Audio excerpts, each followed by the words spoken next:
Я же звезда, теперь я стала ведущей. Плачь, плачь, плачь, мне ничего не нужно, только жди, жди, жди. Плачь, плачь, плачь, жди, жди, жди.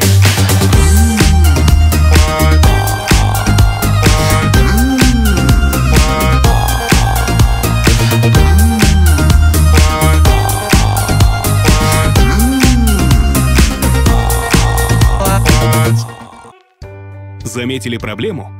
Хотите помочь другим? Зафиксируйте нарушение, отправьте на городской портал OneClick Якутск и следите за устранением. Сервис «Мониторинг проблем» — удобный инструмент для улучшения жизни в городе. За 5 лет решено более 5000 вопросов. В один клик. Всем привет, с вами Марика Амосова. Вы смотрите «Мониторинг проблем», выпуск номер 9. В рамках проекта «Битва блогеров» сегодня ведущей будет Анжелика Протодьяконова. Всем привет! Меня зовут Анжелика Протодьяконова. Вы смотрите «Мониторинг проблем» номер 9. Сейчас мы находимся в районе аэропорта. В рамках битвы блогеров я вытащила бумажку этой должности. На городской портал OneClick Якутск поступила заявка о том, что на 2 стороны дороги нет остановок.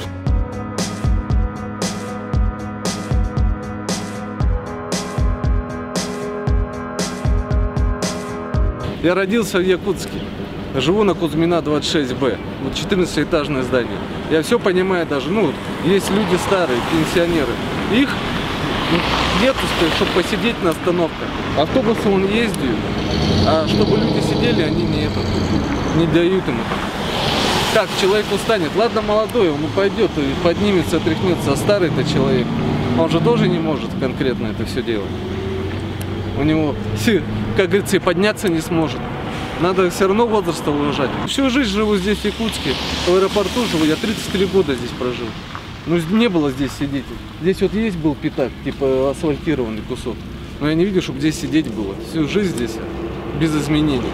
Здравствуйте. Я здесь на остановку, вот на эту. Называется она Курнатовского, да. Хожу уже 3-й год.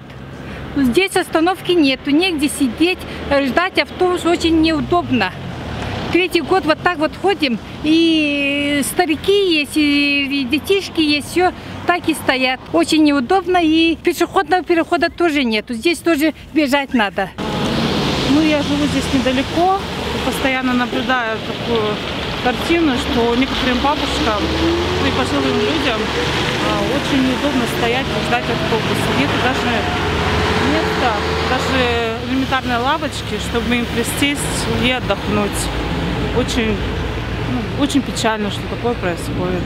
Почему должны старые люди, пенсионеры, ветераны, инвалиды стоять на остановке, где нет там стулья? А если пойдет дождь, сильный ветер, а куда они будут стоять? На улице, что ли? Это же некрасиво, это же колхозное. Все-таки 21 век, надо людям все сделать. Тут даже нету пешеходного перехода. И дети как могут дорогу перейти? И машина никто не пропускает. Сейчас видите, вон-то какая лужа. И сейчас водители, не знаю, какие водители, права купили и все, гонят как лошади. У нас с момента начала моей работы здесь, в Гагаринском округе, 6 февраля я был назначен главой Гагаринского округа. И 16 марта я вместе со своей командой спецназ «Добра» установили новую остановку на Курнатовского-Хатымыратское пересечение, где магазин «Мотомир». Там стояли 3 штыря и 1 шлакоблочная балка. Все. Мы там демонтировали все, новые поставили, и сейчас скамейки, там все стоит.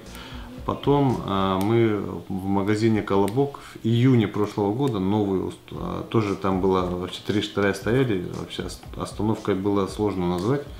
И в конце июня или в начале июня прошлого года мы там установили новый навес остановки. И это называется у нас проект «Добрая остановка».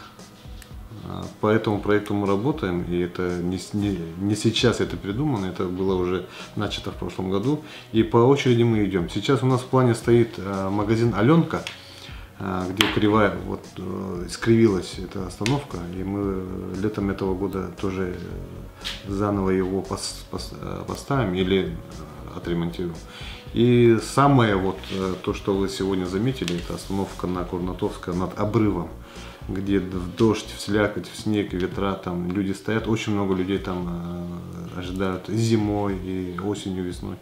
Поэтому эту остановку мы не понаслышке знаем, и, естественно, мы там будем устанавливать в этом году остановку, обязательно будем устанавливать, потому что мы внесли Арсению Сергеевичу проект автономной остановки с освещением автономным. То есть остановка стоит, над ней на крыше солнечная батарея и освещение. То есть в темное время суток она со световым диммером будет освещать без присоединения к электрическим сетям. Поэтому это наш новый проект в год новаторства города Якутска. Посмотрим, как получится. То есть ожидается в июне уже? В июне, да, июне. Как только мы отстроим маленький домик для детского дома Берегиня с лампочками, после этого мы сразу приступим к обустройству установки этой остановки именно над обрывом со скамейками. Не теплая остановка.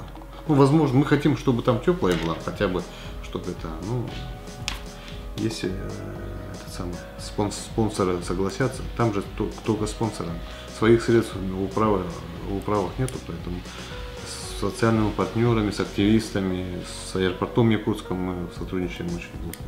В этой части можем помочь людям построить остановку. Вся информация.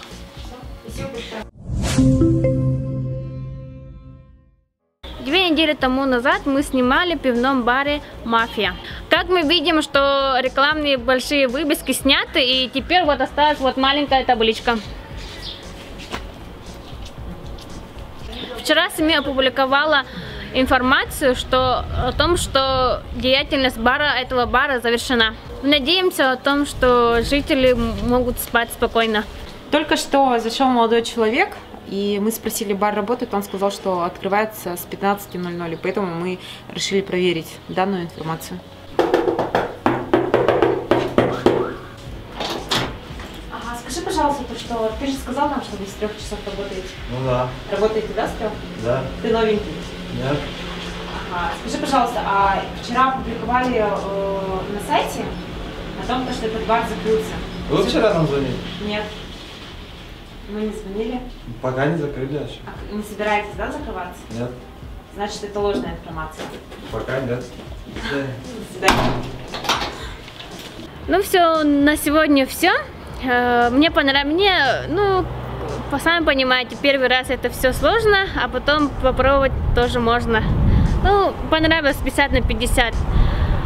С вами была Анжелика Протодьяконова. Всем пока-пока.